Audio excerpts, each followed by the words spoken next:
Hey everyone, welcome back to the Explainer on the Foundry, brought to you by Forge College.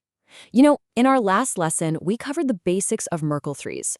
But let's be honest, those raw baseline models, they're kind of clunky. Total bandwidth hogs. So today, we're going to fix that.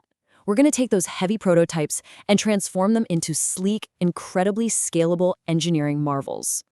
Okay, let's quickly check out our blueprint for today. We'll start with the need for efficiency, dissect those pesky verification costs, look at inclusion and non-inclusion, dive into 3 key compression strategies, walk through a practical workflow, and then wrap up with some crucial trade-offs and takeaways. All right, part 1, the need for efficiency. Basically how we go from a clunky prototype to sleek engineering.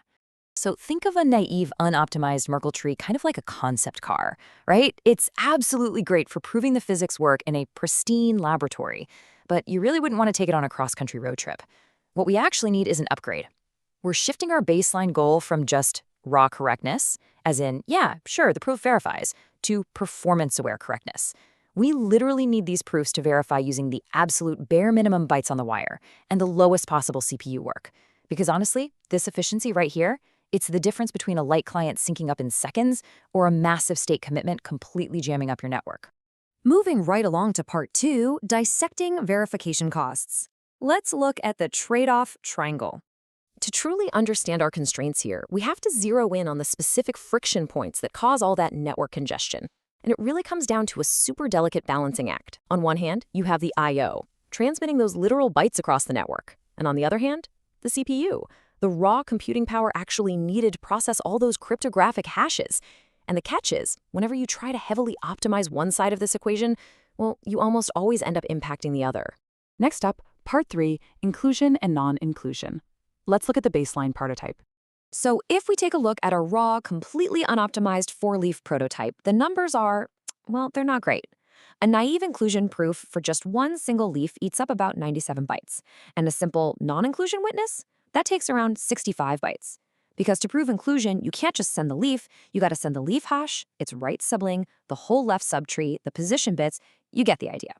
And sure, 97 bytes sounds tiny, right? But multiply that by millions of daily transactions across a global network, and suddenly your blazing fast blockchain just grinds to a complete halt.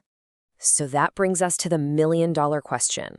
How in the world do we shrink these massive node sets down without accidentally breaking our cryptographic security?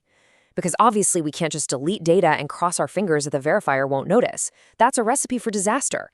Every single byte we remove absolutely must be securely reconstructed or confidently inferred on the other end. Which leads us nicely into part 4, 3 compression strategies. Time to optimize a schematic. Okay, so we actually have 3 primary tactics in our engineering toolkit here. First up is serialization, which is all about packing our bytes tightly, basically dropping any hashes that the verifier already knows. Second, we have structural compression. This is where we cleverly infer missing internal nodes just from the multiple leaves we're given. And third, hashing optimizations, where we reorder and reuse shared algebraic computations so we aren't constantly doing the exact same math twice. And that brings us to one of my absolute favorite tricks, the presence bitmap. This is a genuinely genius metadata format designed to slash our byte count, especially for sparse ranges. Instead of explicitly sending bulky left and right flags or sending empty padded hashes for every single level of a super deep tree, we just use one single byte of metadata for every 8 tree levels. It basically acts as a tiny, highly efficient map to indicate exact sibling positions. No wasted space. To put that into perspective, think of naive serialization like frantically throwing a bunch of loose clothes into a massive trunk. It's a mess.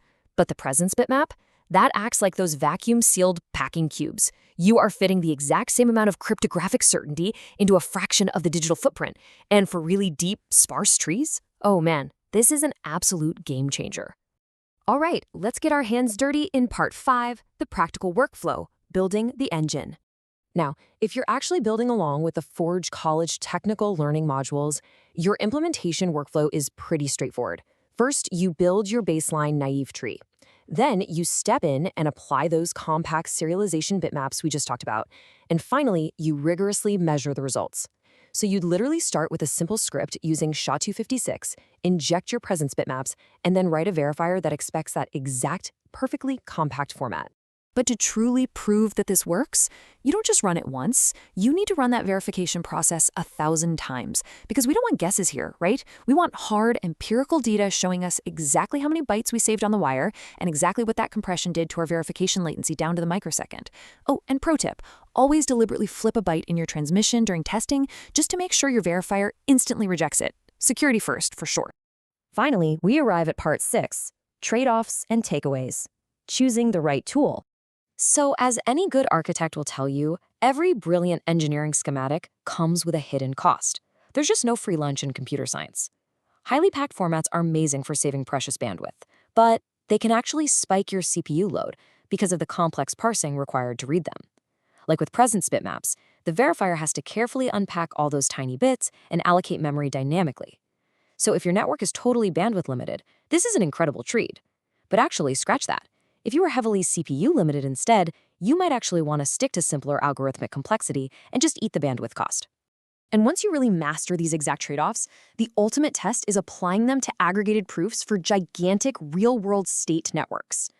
When you start merging sibling lists across thousands of leaf proofs, your structural and hashing optimizations literally multiply in value. It drastically reduces the overall system workload. In fact, successfully merging these exact optimizations is exactly what powers the modern, highly scalable decentralized networks we use today. Be sure to visit forge.college to dive deeper into these practical Web3 implementations and, actually run the scripts yourself. But it does leave you wondering, as decentralized networks scale up to billions of daily transactions, are our current compression algorithms eventually going to hit a hard mathematical wall? Or are we just scratching the surface of what cryptography can actually do? Keep building, keep measuring, and I'll catch you in the next explainer.